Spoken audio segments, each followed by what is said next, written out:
Hey y'all, it's Kathleen from Yankee Homestead. We're talking about essential oils for gardening, and I have two sprays that I want to share with you.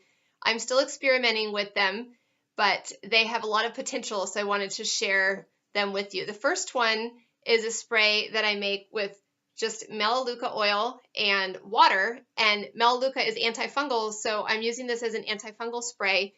There are certain plants in my garden that tend to struggle more with fungus on the leaves. For me, that is peonies, zinnias, and bee balm.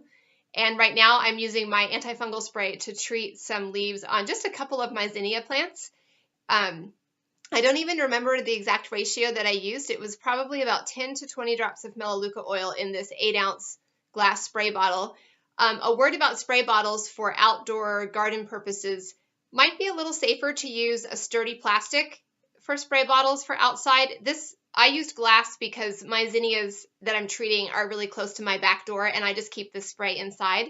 But out in our garden, we use a heavy-duty, big plastic sprayer. So just a couple of things. Glass is probably not as safe outside because we don't want to drop the glass and have it shatter. But if you're using plastic, you want to try to mix smaller amounts that can be used up more quickly, so you don't have essential oils sitting in those plastic bottles for an extended period of time. They're probably out in the heat as well. So mix smaller amounts and use a sturdy plastic spray bottle. So that's my antifungal spray, melaleuca in a spray bottle of water. You can experiment with the ratio. And also, I'm sure you know this about preventing fungus, mildew, and mold on the leaves of your plants, is that it's best to water in the morning. If you water at night, that can encourage diseases and mildew and mold and fungus. So we try to water early in the morning. That gives the leaves all day to dry out before the temperatures dip at night.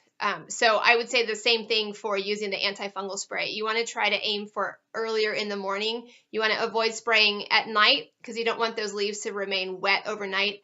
And you want to avoid spraying in the heat of the day when the sun is high in the sky. Especially if your plants are in the shade, that might not be as much of an issue. But if you have plants that are just out in the open, exposed to the sun all day, you want to avoid spraying them in the heat of the day because the essential oil will be on the leaves of the plants, and then the sun can cause the essential oil to burn the leaves of your plants. So just keep those tips in mind if you use an antifungal spray on your plants.